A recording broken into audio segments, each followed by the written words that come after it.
keep my little spreadsheet gremlin self happy. Hi, I'm Kayla Amanda. Welcome back to my channel. Thank you so much for being here. I think we all know what betas are. If you've reached this little channel in its corner of AuthorTube, you are almost certainly a writer and you're familiar with betas. But the TLDR is that a beta is someone who reads your book prior to going to agents and editors, someone who is in your target audience and can give you like reader feedback on your work. Not so much your grammar is whack, but like chapter 16 was boring and there's no chemistry between your leads. Asking someone to read your whole ass book and give you like cogent, helpful feedback on it is a really big ask, even if you're planning on taking it all the way to agents, editors, a bestseller list, a Netflix deal, the whole thing.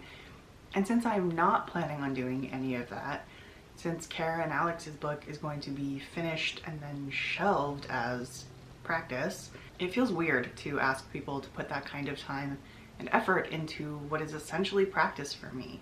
Something that I don't intend to do anything with. It feels like I'm asking people to waste their time for me.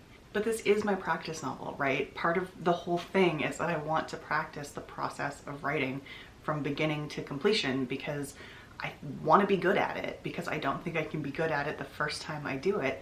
And I know that I don't want to do anything with this novel, so it's a low stakes way for me to put myself through the paces of the whole process. Which means I have to do the beta process as well, because that's part of it. I think I have gotten some practice with this, just doing creative writing classes in college.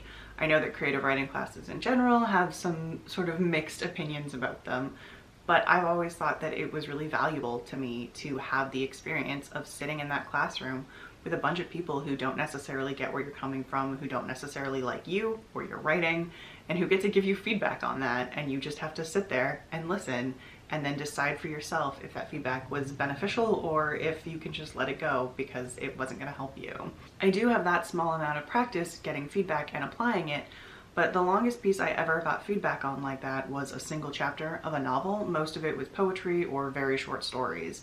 So the process of taking a whole novel and figuring out how to break it up for betas, what kind of feedback I need at which stages of the novel, and then how to synthesize that into a much larger manuscript is something that I want to practice at.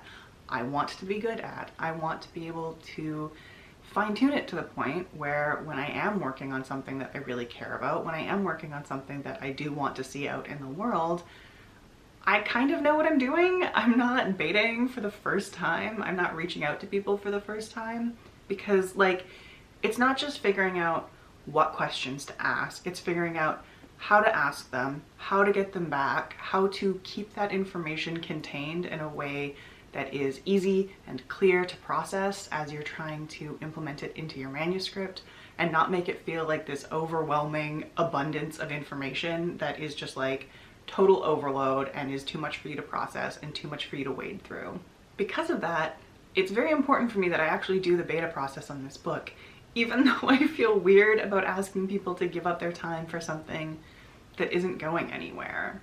And like, honestly, I need the feedback on this book, partially because I am so unsure of how I actually did and the places where I really struggled. I want the feedback from other people who are going to be honest with me and tell me if I was as successful as I think I was, because there's no point in practicing without ever getting feedback. I could write 1,000 books and tell myself that each one was better than the next, but without any outside input, I'm just living in the echo chamber of me hyping myself up or me tearing myself down, which is like way more likely in my case. But neither one is helpful. It's that outside opinion that really helps you figure out if you're going in the right direction or not, or that helps me figure that out. So like any college graduate with mediocre research skills, I just went to YouTube and typed in beta questions and clicked the first videos that came up by people I either already follow or recognized. I've included those videos that I actually watched below. There's not a ton of them, and not all of them were super useful for my process, but in general, I thought they had some good information and they might be able to help other people who are also in the beta process. One of the things that they talked a lot about, which I didn't have to worry about, was like where to find people to beta or where to find people to be critique partners. It's actually one of the ways in which fandom has served me the best. I've been writing fic since like '99, and in that time I have met so many like amazing, incredibly talented people who already love the stuff that I love and who already read the genres that I read.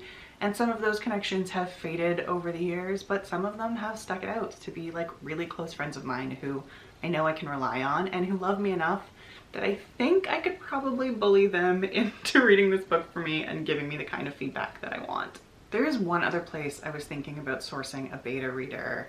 Courtney of the Courtney Project said in the publishable episode that I've linked below, she hired someone to do a beta read for her, like a paid beta read, and I'm very tempted by that idea.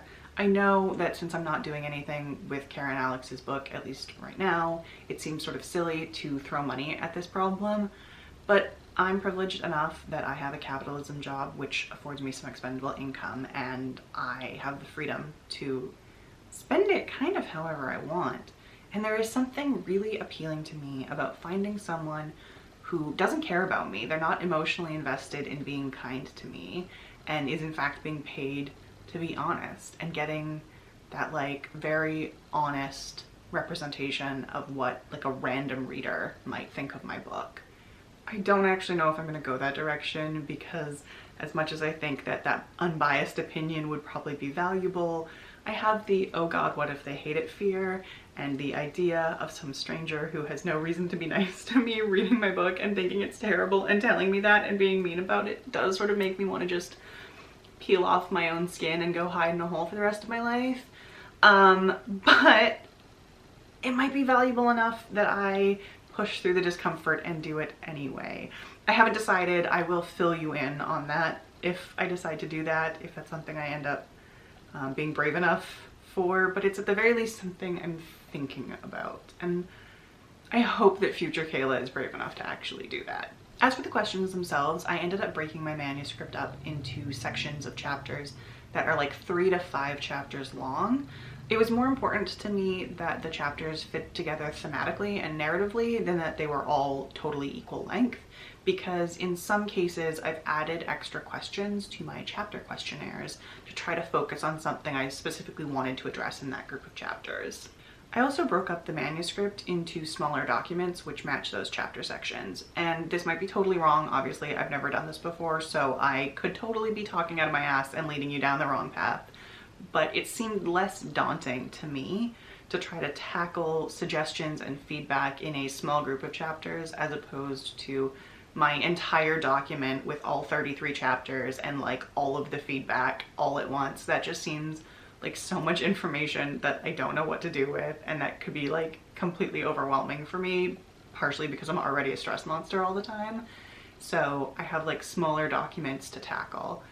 Compiling them at the end might end up being something that I deeply regret breaking them up over, but we'll see how it goes. This is my practice run. As for the questions themselves, I have actually figured out what I want to ask and how I want to ask it, but I feel like this could get really long if I try to include both my whining about the beta process making me feel weird and also the questions that I want to ask. So those are going to be their own video that someone somewhere someday might actually find helpful, as opposed to just sort of like me talking through my feelings in this video. As always, thank you so much for sticking around as I talk my way through my feelings about the writing process. It's really lovely to have an audience to talk to, even if it's just an audience of a few. If you're looking for me anywhere else, I am pretty much everywhere as Kayla Amanda. That is Kaylughmanda, and I'll see you next time. It's just that I'm a case in point, I'm a dummy.